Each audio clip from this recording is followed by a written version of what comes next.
शिव महापुराण कथा अध्याय 30। श्री शिवाय नमस्तुभ्यम। हर हर महादेव। आप सभी का दिन शुभ और मंगलमय हो। आप सभी पर भगवान भोलेनाथ की कृपा सदा सर्वदा बनी रहे। आइए श्रवण करते हैं शिव महापुराण कथा में आगे का वृतांत। कथा को श्रवण करने से पहले वीडियो को लाइक और कमेंट में हर हर महादेव अवश्य लिखें। ऋषियों ने पूछा, हे सूत जी, आपने हम पर कृपा करके हमें अनेकों ज्योतिर्लिंगों के विषय में बताया है। अब हमें अंधकेश्वर नामक ज्योतिर्लिंग के महात्म्य के बारे में बताइए। यह सुनकर सूत जी बोले, हे ऋषियों, पूर्वकाल में अंधक नाम का एक महाबली वीर और पराक्रमी राक्षस था। उसने अपने बल से पूरे विश्व पर अपना अधिकार किया हुआ था और वह देवताओं सहित सभी जीवों को दुखी करता रहता था। तब सब देवता उस दैत्य से पीड़ित होकर भगवान शिव की शरण में गए। उन्हें प्रणाम करके देवताओं ने उन्हें अपना दुख कह सुनाया। अपने भक्तों के दुख को जानकर शिवजी ने उन्हें सहायता करने का वचन दिया और अंधक के निवास पर चलने के लिए कहा। सब देवताओं के साथ भक्त वत्सल शिव अंधक के निवास पर गए। वहां अंधक और भगवान शिव के बीच महायुद्ध हुआ। त्रिलोकीनाथ भगवान शिव ने अपने त्रिशूल से ज्यों ही अंधक को मारा, वह छटपटाते हुए बोला, हे देवाधिदेव, कृपा निधान, मैंने सुना है कि मरते समय शिवजी के दर्शन करने से शिवपद की प्राप्ति होती है। मैंने अंतिम समय में आपके दर्शन कर लिए हैं। अंधक के ऐसे वचन सुनकर शिवजी प्रसन्न होकर बोले, हे दानवेंद्र, तुम्हारी बातों से मैं बहुत प्रभावित हुआ हूँ। मांगो, क्या वर मांगना चाहते हो? शिवजी के ऐसे वचन सुनकर अंधक बोला, भगवान, मुझे अपनी अविचल भक्ति प्रदान करें और यहीं पर स्थित होकर जगत का कल्याण करें। तब अंधक की बात मानते हुए शिवजी ज्योतिर्लिंग रूप में वहां स्थित हो गए। इस प्रकार सविधि पूजन करने वालों की सभी मनोकामनाएं पूरी होती हैं। यह ज्योतिर्लिंग अंधकेश्वर नाम से जग प्रसिद्ध है। अंधकेश्वर नामक ज्योतिर्लिंग की उत्तम कथा सुनकर ऋषिगण बोले, हे सूत जी, अब आप हमें बटुकनाथ की उत्पत्ति के बारे में बताइए। तब सूत जी बोले, हे ऋषिगणों, प्राचीन काल में दधीची नामक एक धर्मात्मा शिवभक्त हुए हैं, जो संपूर्ण वेदों के ज्ञाता थे। उनका सुदर्शन नाम का पुत्र था। वह भी अपने पिता के समान सर्वगुण संपन्न था। उसकी पत्नी दुकूला नीच कुल की थी। उसकी भक्ति में कोई रुचि नहीं थी। उसके 4 पुत्र हुए। एक दिन दधीची मुनि को किसी कार्य से कहीं जाना पड़ा। तब वह अपने पुत्र को शिव पूजन करने की आज्ञा देकर चले गए। सुदर्शन विधि विधान से भगवान शिव की आराधना और पूजन करने लगा। शिवरात्रि का दिन आ गया। सुदर्शन ने व्रत किया और सविधि पूजन भी किया। किसी कार्यवश उसे अपने घर जाना पड़ा। वहां उसकी पत्नी ने उसे कामवश कर लिया। तब सुदर्शन बिना शरीर शुद्धि किए शिवजी के मंदिर में पहुंचकर शिवजी का पूजन करने लगा।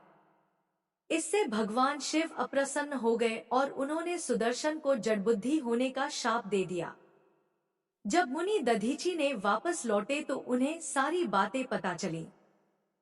उन्हें यह जानकर बड़ा दुख हुआ कि उनके पुत्र सारे कुल को कलंकित कर दिया है। वे शुद्ध हृदय से जगदम्बा पार्वती जी की आराधना करने लगे। उन्होंने विधि विधान से पूजन कर जगदम्बा को प्रसन्न कर लिया। देवी पार्वती ने प्रसन्न होकर उन्हें दर्शन दिए।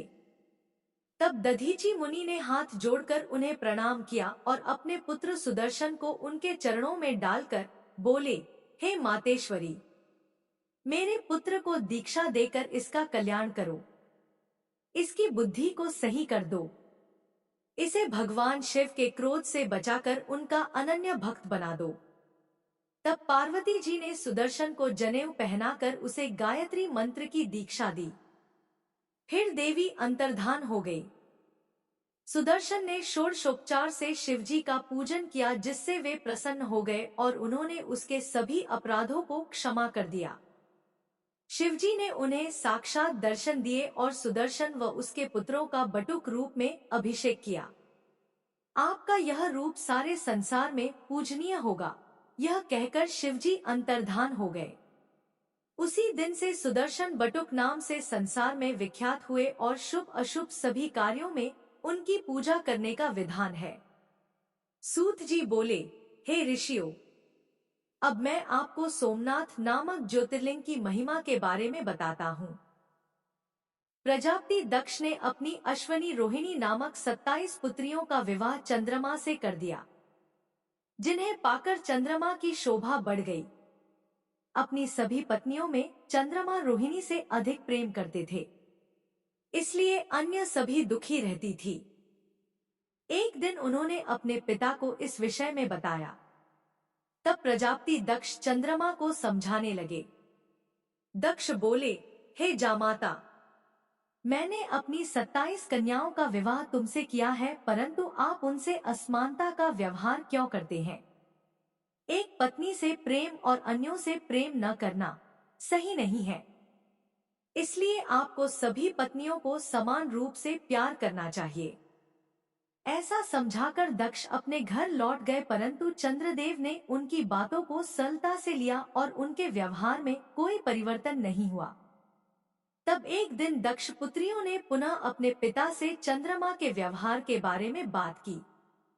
यह जानकर प्रजापति दक्ष को क्रोध आ गया और उन्होंने चंद्रमा को क्षीण व मलिन होने का शाप दे दिया। उनके शाप के फलीभूत होने से चंद्रमा की कांति क्षीण हो गई और वह मलिन हो गया।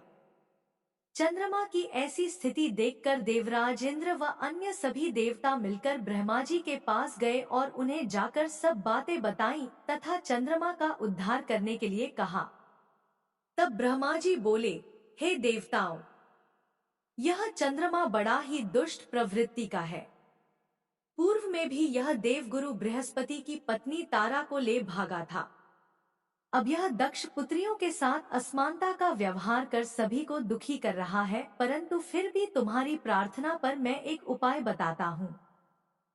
यदि चंद्रमा प्रभास नामक पवित्र तीर्थ में जाकर भगवान शिव की आराधना करके महामृत्युंजय मंत्र का जाप कर उन्हें प्रसन्न करे, तभी उसके दुखों का निवारण हो सकता है।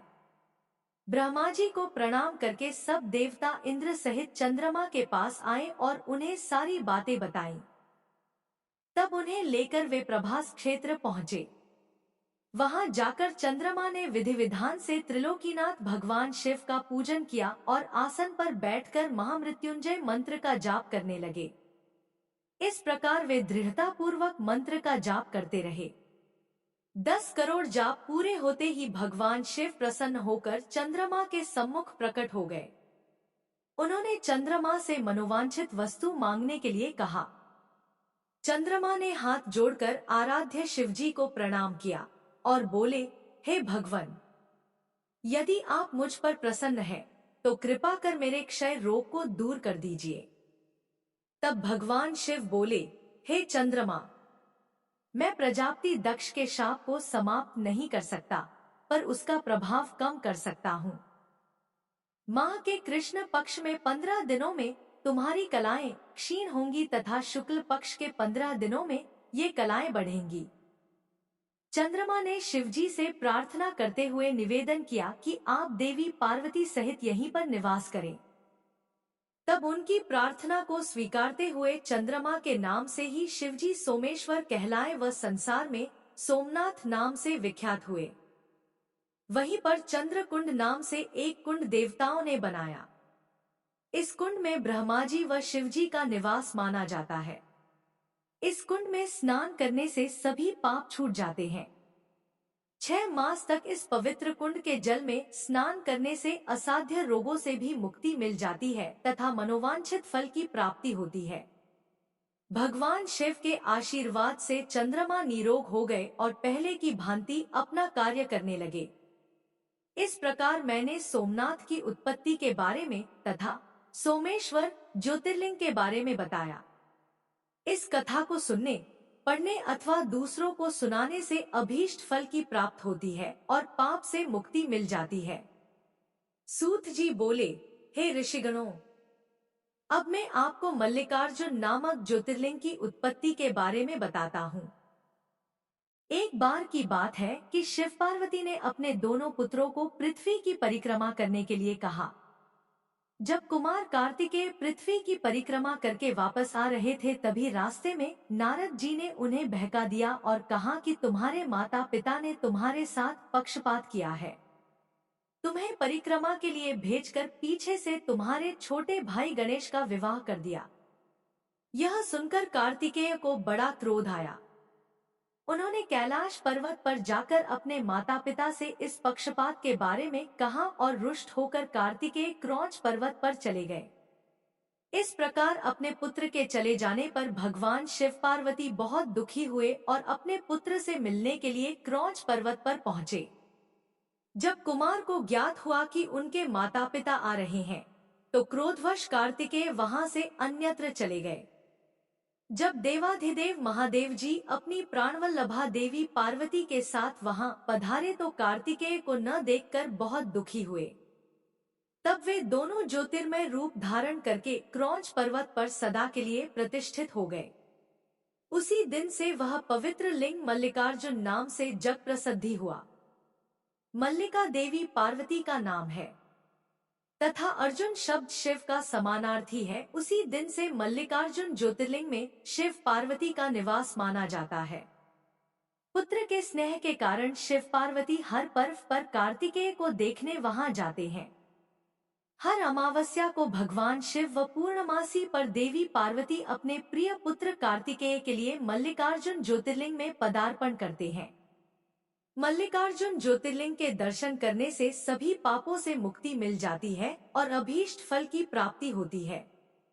इस प्रकार मैंने आपसे मल्लिकार्जुन ज्योतिर्लिंग के आविर्भाव की कथा सुनाई, जो सभी प्रकार के सुखों को देने वाली है। सूत जी बोले, हे ऋषियों, अब मैं आपको महाकालेश्वर नामक ज्योतिर्लिंग के आविर्भाव के संबंध में बताता हूँ। अवंतिकापुरी में एक ब्राह्मण रहते थे। वे भगवान शिव के परम भक्त थे। वे प्रतिदिन विधि विधान से शिवजी के पार्थिव लिंग का पूजन किया करते थे। देवाधिदेव भगवान शिव के आशीर्वाद से उन्हें धन धान्य की कोई कमी नहीं थी। वे प्रतिदिन अग्निहोम करते और सदा ज्ञान की खोज में लगे रहते थे। इस प्रकार सभी प्रकार के सुखों को भोगकर अंत में उन्हें शिवलोक की प्राप्ति हुई। उन ब्राह्मण देवता के देवप्रिय, मेधाप्रिय, सुकृत एवं धर्मबाहु नाम के 4 पुत्र थे। ये चारों भी अपने पिता के समान ही सद्गुणी थे। उनके कारण अवंतिका नगरी ब्रह्मतेज से परिपूर्ण थी। वहीं पास ही में रत्नमाला नामक एक पर्वत था। उसी पर्वत पर दूषण नामक एक राक्षस रहता था। उसने घोर तपस्या करके ब्रह्मा जी को प्रसन्न कर लिया था। ब्रह्मा जी से इच्छित वर पाकर वह दुष्ट धर्म का शत्रु बन गया था। वह धर्म का नाश कर देना चाहता था। अपने अथाह बल और पराक्रम से उसने सभी देवताओं, मनुष्यों और तीनों लोकों के जीवों को अपने अधीन कर लिया था। वह ब्राह्मणों एवं सदाचारियों पर आक्रमण करके उन्हें अनेक प्रकार से दंडित करता था। एक दिन दूषण नामक वह दैत्य अपनी सेना को साथ लेकर अवंतिकापुरी पहुंच गया। वहां उसने अपने दैत्य सैनिकों को आज्ञा दी कि जो भी ब्राह्मण मेरी आज्ञा को न माने उसे दंड दो। आज्ञा पाकर वे दैत्य नगरी में उपद्रव करने लगे। सारी जनता हाहाकार करने लगी। वे लोग उन ब्राह्मण कुमारों के पास आए और उन्हें सारी बातें बताईं। वे ब्राह्मण कहने लगे कि इस जगत का कल्याण करने वाले और अपने भक्तों की सदा रक्षा करने वाले भगवान शिव हैं, इसलिए हमें उन्हें ही प्रसन्न करना चाहिए। यह कहकर वे चारों ब्राह्मण पुत्र अन्य ब्राह्मणों के साथ मिलकर अपने आराध्य भगवान शिव का पूजन करने लगे। उसी समय चारों महादैत्य वहां पहुंच गए और उन ब्राह्मणों को शिवजी की आराधना में देखकर अत्यंत क्रोधित होकर बोले, मार डालो इन सबको। परंतु जैसे ही वे दैत्य ब्राह्मणों को पीड़ित करने के लिए आगे बढ़े, उसी समय भगवान शिव पार्थिव लिंग में से प्रकट हो गए। उन्होंने पल भर में ही सब दैत्यों को मार डाला और दूषण नामक महादैत्य को भी मौत के घाट उतार दिया। शिवजी को साक्षात सामने पाकर वे सभी ब्राह्मण भगवान शिव की स्तुति करने लगे। आकाश से देवता पुष्प वर्षा करने लगे। भगवान शिव ने प्रसन्नतापूर्वक उन ब्राह्मण कुमारों को वरदान मांगने के लिए कहा। अपने आराध्य भगवान शिव के वचन सुनकर ब्राह्मण बोले, हे देवाधिदेव, कल्याणकारी भगवान, यदि आप हमारी आराधना से प्रसन्न हैं, तो हम पर कृपा कर हमें अपने श्री चरणों में स्थान दे, ताकि हम जीवन मरण के बंधन से छूट जाएं और आपके दर्शनों की हमारी अभिलाषा पूरी होती रहे। तब अपने भक्तों की इच्छा को पूरा करते हुए सदाशिव उसी स्थान पर ज्योतिर्मय रूप में शिवलिंग में स्थित हो गए और वह लिंग महाकालेश्वर नाम से जग प्रसिद्ध हुआ। इसकी उपासना करने से सभी मनोरथ पूरे हो जाते हैं।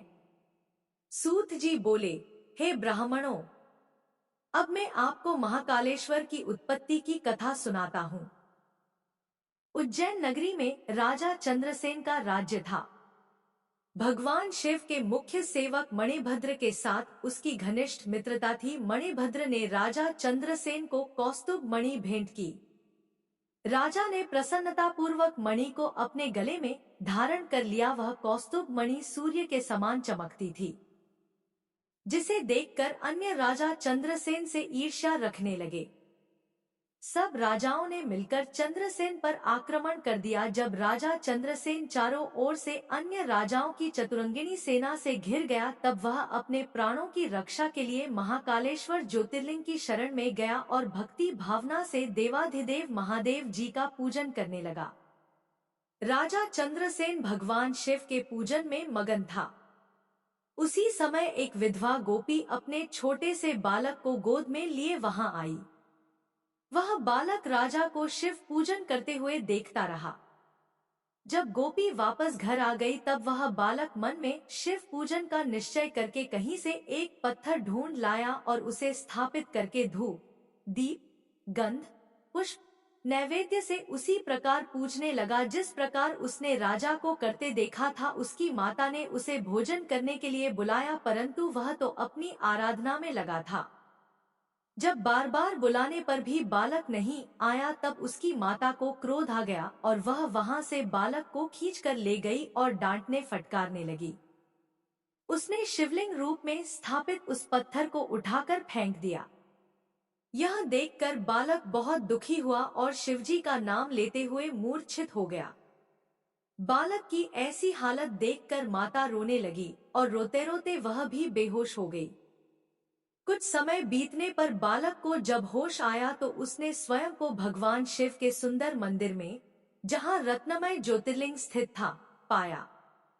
यह देखकर वह बड़ा आश्चर्यचकित हुआ।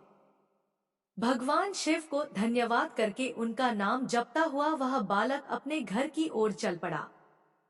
घर पहुंचकर उसने देखा कि उसके घर के स्थान पर एक सुंदर महल खड़ा था। अंदर उसकी माँ सुंदर वस्त्र आभूषण पहने रत्नजड़ित पलंग पर सोई थी। उसने अपनी माता को जगाया। सब कुछ जानकर वह अत्यंत प्रसन्न हो गई।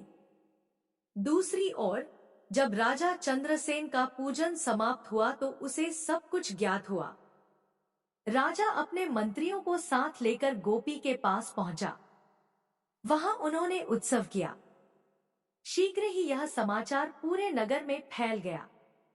जब चंद्रसेन के शत्रुओं को यह पता चला कि उसकी नगरी पर भगवान शिव की विशेष कृपा है, तब उनके शत्रुओं को यह समझ आ गया कि राजा चंद्रसेन महाकालेश्वर का परम भक्त है, इसलिए हम उसे कभी जीत नहीं सकते। वे सब राजा चंद्रसेन से मित्रता करने हेतु उस गोपी के घर चले गए। वहां पहुंचकर उन्होंने शिवजी का पूजन किया और राजा से मित्रता कर ली। तभी वहां हनुमान जी ने प्रत्यक्ष दर्शन दिए। हनुमान जी को सामने पाकर सबने हाथ जोड़कर उन्हें प्रणाम किया। हनुमान जी ने उस बालक को गले लगाया और बोले, इस संसार का कल्याण करने वाले भगवान शिव हैं। वे भक्तवत्सल हैं और सदा ही अपने भक्तों पर कृपा दृष्टि रखते हैं। इस बालक ने सच्चे मन से शिवजी की स्तुति की, जिससे प्रसन्न होकर शिवजी ने इसके सभी दुखों को दूर किया है। इस लोक में सभी सुखों को भोगकर इसे मोक्ष की प्राप्ति होगी। यह 8वां महायज्ञ पुरुष होगा और नंद नाम से जाना जाएगा। भगवान विष्णु जब कृष्ण का अवतार लेंगे तो इसी के घर में निवास करेंगे। यह कहकर वे अंतर्धान हो गए। तत्पश्चात सब राजा विदा लेकर अपने अपने नगर चले गए। राजा चंद्रसेन विधिपूर्वक महाकालेश्वर का पूजन करने लगे और इस लोक में सभी सुखों को भोगकर अंत में मोक्ष पद को प्राप्त हुए। सूत जी बोले, हे विप्रगण, प्राचीन काल में श्री नारद जी ने गोकर्ण क्षेत्र में भगवान शिव का पूजन किया। फिर वे विंध्याचल पर्वत पर गए। विंध्याचल ने उनका आदर सत्कार किया और उन्हें उत्तम आसन पर बैठाया। स्वयं भी वह नारद जी के पास बैठ गया। तब नारद जी कहने लगे, विंध्याचल, तुम निश्चय ही महाबलशाली और विशाल हो। सभी पर्वत तुम में व्याप्त हैं, परंतु सुमेरु पर्वत का अपना अलग अस्तित्व व पहचान है। यद्यपि तुम में सभी गुण विद्यमान है, परंतु फिर भी सुमेरु की बराबरी तुम नहीं कर सकते। नारद जी के वचन सुनकर विंध्याचल पर्वत को बहुत दुख हुआ। वह सोचने लगा, मेरा जीवन तो व्यर्थ है। जब मैं किसी के कोई काम नहीं आता तो मुझे अपने जीवन को सुधारना चाहिए। यह विचार कर वह भगवान शिव की शरण में गया। विंध्याचल में ओंकारेश्वर जाकर वहीं समीप में भगवान शिव का पार्थिव लिंग स्थापित किया और विधि विधान से भक्तिपूर्वक उसकी नियमित आराधना करने लगा। वह घंटों शिवजी के चरणारविंदों के ध्यान में मगन रहता। इस प्रकार उसे शिवजी का ध्यान और तप करते हुए बहुत समय बीत गया। एक दिन उसकी तपस्या से प्रसन्न होकर देवाधिदेव भगवान शिव ने उसे साक्षात दर्शन दिए तथा उसकी कामना जाननी चाहिए। शिवजी बोले, विंध्याचल, मैं तुम्हारी भक्ति भावना से प्रसन्न हूँ, वर मांगो। भगवान शिव के निर्मल वचनों को सुनकर विंध्याचल की खुशी का कोई ठिकाना न रहा। उसने अपने आराध्य देव की स्तुति आरंभ कर दी। फिर बोला, हे कल्याणकारी भगवान शिव, यदि आप प्रसन्न हैं तो कृपा कर मेरी बुद्धि को शुद्ध करें और मुझे श्रेष्ठ विचार प्रदान करें। भगवान, आप यहीं पर निवास कर इस जगत का कल्याण करें। तब विंध्याचल की मनोकामना को पूरा करते हुए भगवान शिव ने उनके इच्छित वर को प्रदान किया और स्वयं विंध्याचल द्वारा स्थापित लिंग में ज्योतिर्मय रूप में विराजमान हो गए। यह ज्योतिर्लिंग परमेश्वर नाम से प्रसिद्ध हुआ। ओंकारेश्वर व परमेश्वर नामक शिव ज्योतिर्लिंग अलग अलग होते हुए भी एक हैं। ये अपने भक्तों को अभीष्ट फल प्रदान करने वाले तथा उन्हें मोक्ष देने वाले हैं।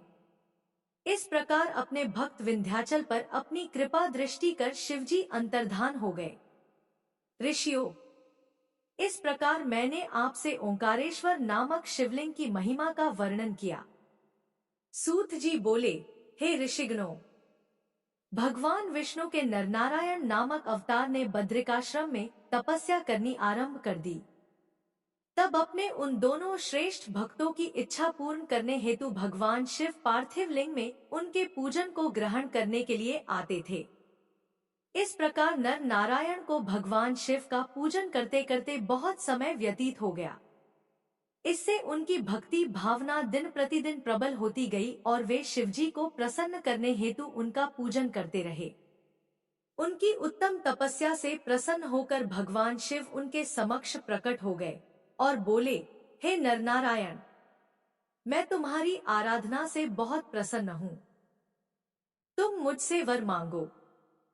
भगवान शिव के वचन सुनकर नरनारायण बहुत प्रसन्न हुए और भक्तवत्सल कल्याणकारी शिव को प्रणाम करते हुए बोले, हे देवेश्वर, यदि आप हम पर प्रसन्न हैं, तो हमारी प्रार्थना से आप साक्षात रूप में यहाँ सदा विराजमान रहें।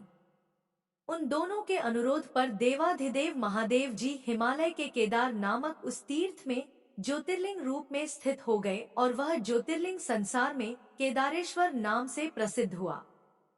यह लिंग दुख और भय का नाश करने वाला है। इसके दर्शनों से अभीष्ट फल की प्राप्ति होती है। कहते हैं कि जो भक्त शिवलिंग के निकट शिव के रूप में अंकित वलय पर कंकड़ या कड़ा चढ़ाता है, उसे उनके वलय रूप के दर्शन होते हैं तथा सारे पाप नष्ट हो जाते हैं। केदार तीर्थ का दर्शन कर केदारेश्वर लिंग का पूजन करने एवं वहां का जल पीने के पश्चात मनुष्य जीवन मरण के चक्र से छूट जाता है और मोक्ष को प्राप्त कर लेता है। इस प्रकार मैंने आपसे केदारेश्वर ज्योतिर्लिंग महिमा का वर्णन किया।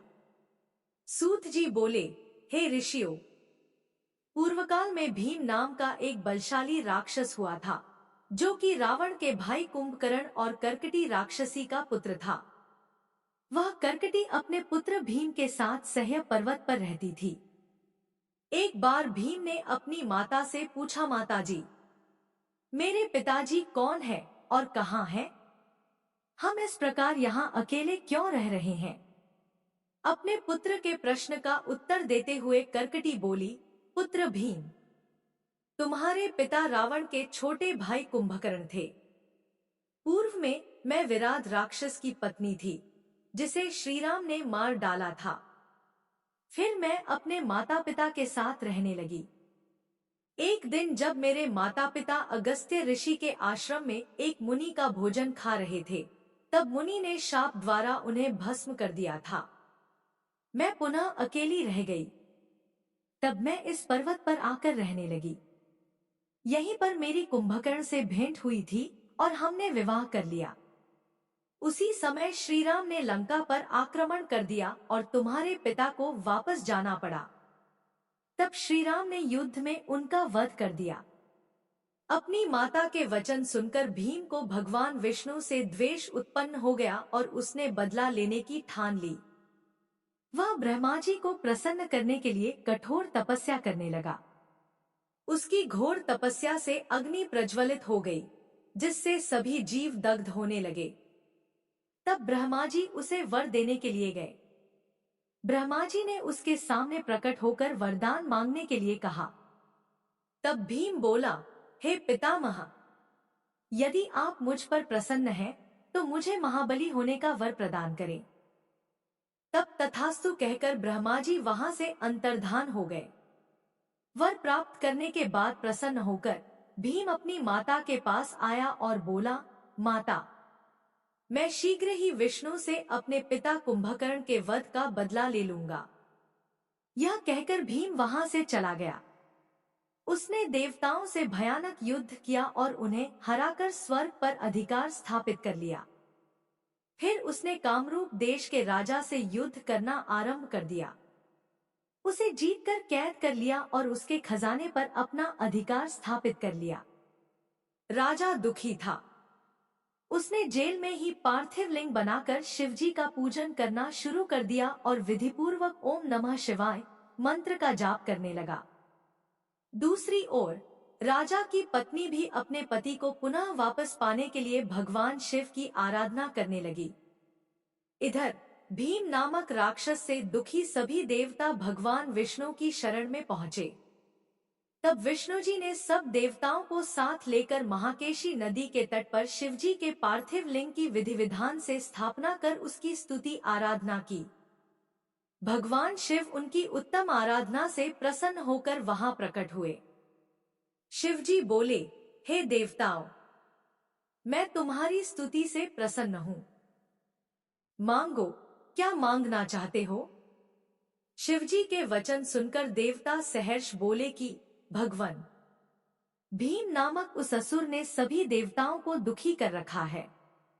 आप उसका वध करके हमें उसकी दुष्टता से मुक्ति दिलाएं।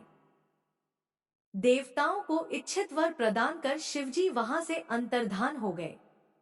देवता बहुत प्रसन्न हुए और जाकर राजा को भी सूचना दी कि भगवान जल्दी ही तुम्हारे शत्रु भीम का नाश कर तुम्हें मुक्त करेंगे। सूत जी बोले, हे ऋषिगणों, अब मैं आपको भीमशंकर ज्योतिर्लिंग के महात्म्य के बारे में बताता हूँ। इधर जब दानव भीम को यह ज्ञात हुआ कि राजा कैदखाने में कोई अनुष्ठान कर रहा है, तब वह क्रोधित होकर जेलखाने में पहुंचा। भीम राजा से बोला, हे दुष्ट, तू मुझे मारने के लिए कैसा अनुष्ठान कर रहा है? बता, अन्यथा मैं अपनी इस तलवार से तेरे टुकड़े टुकड़े कर दूंगा। इस प्रकार भीम और उसके अन्य राक्षस सैनिक राजा को धमकाने लगे। राजा भयभीत होकर मन ही मन भगवान शिव से प्रार्थना करने लगा। राजा बोला, हे देवाधिदेव, कल्याणकारी भक्तवत्सल भगवान शिव, मैं आपकी शरण में आया हूँ। आप मेरी इस राक्षस से रक्षा करें। इधर जब राजा ने उसकी बात का कोई जवाब नहीं दिया तो वह क्रोधित होकर तलवार हाथ में लिए उस पर झपटा। एकाएक वह तलवार शिवजी के पार्थिव लिंग पर पड़ी और उसमें से भगवान शिव प्रकट हो गए। उन्होंने अपने त्रिशूल से उस तलवार के 2 टुकड़े कर दिए। फिर उनके गणों का दैत्य सेना के साथ महायुद्ध हुआ। उस भयानक युद्ध से धरती और आकाश डोलने लगा। ऋषि तथा देवतागण आश्चर्यचकित रह गए। तब भगवान ने अपने तीसरे नेत्र की ज्वाला से भीम को भस्म कर दिया, जिससे वन में भी आग लग गई और अनेक औषधियां नष्ट हो गईं, जो अनेकों रोगों का नाश करने वाली थी। तब अपने भक्तों का कल्याण करने के लिए कल्याणकारी भगवान शिव सदा के लिए राजा द्वारा स्थापित उस पार्थिव लिंग में विराजमान हो गए और संसार में भीमशंकर नाम से प्रसिद्ध हुए। भगवान शिव का यह लिंग सदैव पूजनीय और सभी आपत्तियों का निवारण करने वाला है। सूत जी बोले, हे मुनिवरों, इस पृथ्वी लोक में दिखाई देने वाली प्रत्येक वस्तु सच्चिदानंद स्वरूप, निर्विकार एवं सनातन ब्रह्म रूप है। वह अद्वितीय परमात्मा ही सगुण रूप में शिव कहलाए और 2 रूपों में प्रकट हुए। वे शिव ही पुरुष रूप में शिव एवं स्त्री रूप में शक्ति नाम से प्रसिद्ध हुए। शिव शक्ति ने मिलकर 2 चेतन अर्थात प्रकृति एवं पुरुष विष्णु की रचना की है। तब प्रकृति एवं पुरुष अपने माता पिता को सामने न पाकर सोच में पड़ गए। उसी समय आकाशवाणी हुई। आकाशवाणी बोली, तुम दोनों को जगत की उत्पत्ति हेतु तपस्या करनी चाहिए, तभी सृष्टि का विस्तार होगा। वे दोनों बोले, हे स्वामी, हम कहाँ जाकर तपस्या करें? यहाँ पर तो ऐसा कोई स्थान नहीं है जहाँ तपस्या की जा सके। तब भगवान शिव ने 5 कोस लंबे चौड़े शुभ व सुंदर नगर की तुरंत रचना कर दी। वे दोनों त्रिलोकीनाथ भगवान शिव के चरणों का स्मरण करके वहां तपस्या करने लगे। उन्हें इस प्रकार तपस्या करते करते बहुत समय बीत गया। उनकी कठिन तपस्या के कारण उनके शरीर से पसीने की बूंदें निकली। उन श्वेत जल की बूंदों को गिरता हुआ देखकर भगवान श्रीहरि विष्णु ने अपना सिर हिलाया। तभी उनके कान से एक मणि गिरी और वह स्थान मणिकर्णिका नाम से प्रसिद्ध हो गया। जब उनके शरीर से निकली जलराशि से वह नगरी बहने लगी, तब कल्याणकारी भगवान शिव ने अपने त्रिशूल की नोक पर उसे रोक लिया। तपस्या में किए गए परिश्रम से थककर विष्णु तथा उनकी पत्नी प्रकृति वहीं उसी नगर में सो गए। तब शिवजी की प्रेरणा स्वरूप विष्णु जी की नाभि से कमल उत्पन्न हुआ। उसी कमल से ब्रह्मा जी उत्पन्न हुए। भगवान शिव की आज्ञा पाकर ब्रह्मा जी ने सृष्टि की रचना आरंभ कर दी। ब्रह्मा जी ने 50 करोड़ योजन लंबा और 50 करोड़ योजन चौड़ा ब्रह्मांड रच दिया। इसमें 14 अद्भुत लोकों का भी निर्माण ब्रह्मा जी ने किया। इस प्रकार जब सर्वेश्वर शिव की आज्ञा से ब्रह्मा जी द्वारा ब्रह्मांड का निर्माण हो गया, तब भक्तवत्सल भगवान शिव के मन में विचार आया कि इस संसार के सभी प्राणी तो कर्मपाश में बंधे रहेंगे। सांसारिक मोह माया में पड़कर भला वे मुझे किस प्रकार पा सकेंगे।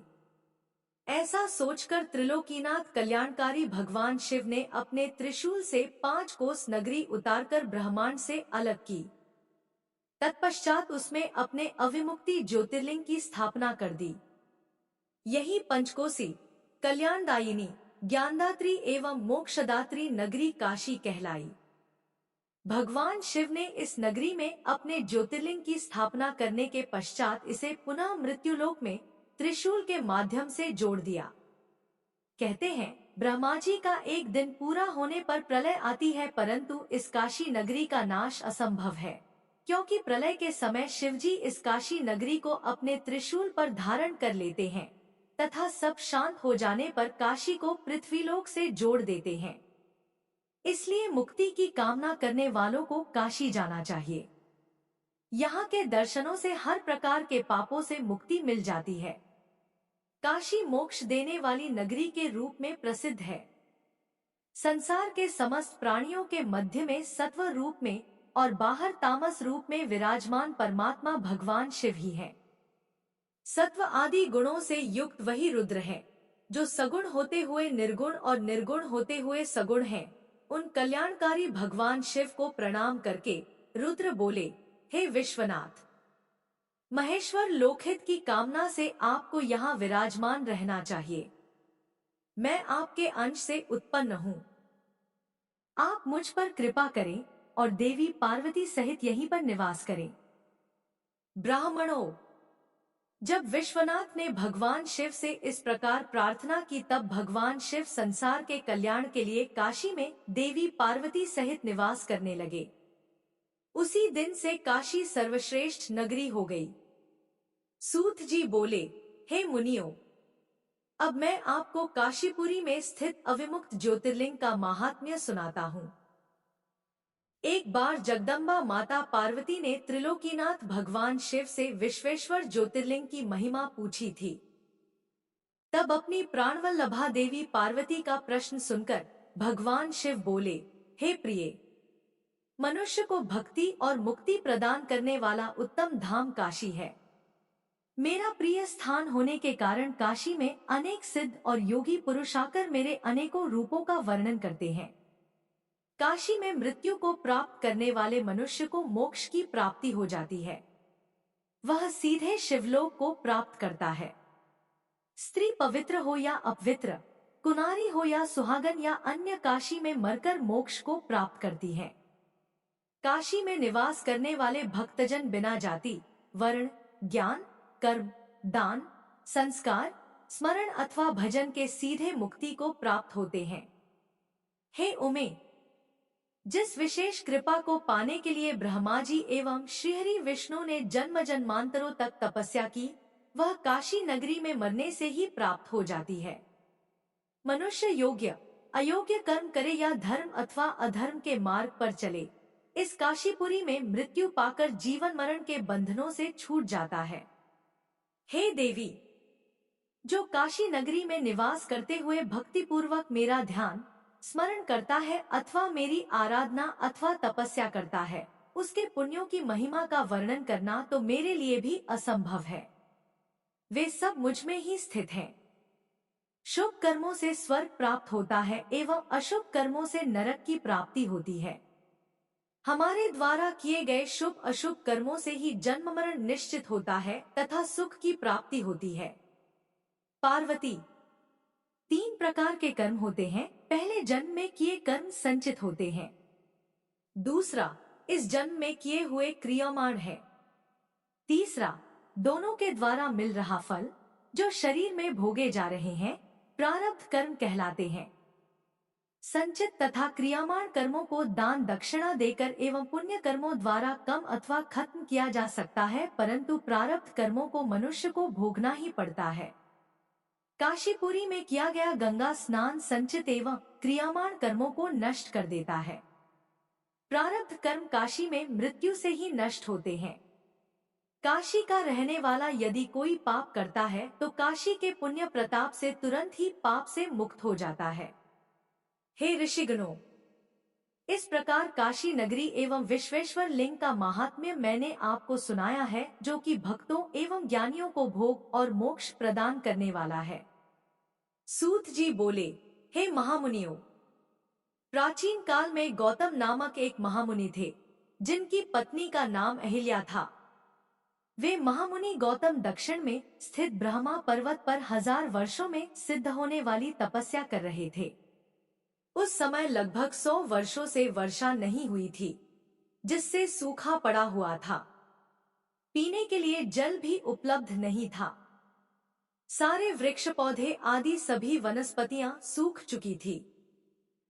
उस समय आए इस संकट से मुक्ति दिलाने हेतु बहुत से ऋषि मुनियों ने समाधि ले ली थी।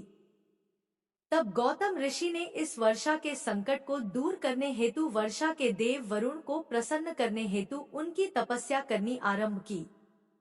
गौतम ऋषि ने 6 महीने तक वरुण देव की घोर तपस्या की, जिससे वरुण देवता प्रसन्न हुए और उन्होंने गौतम ऋषि को साक्षात दर्शन दिए।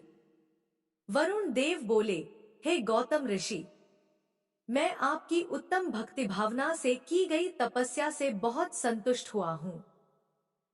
मांगो, क्या वर मांगना चाहते हो?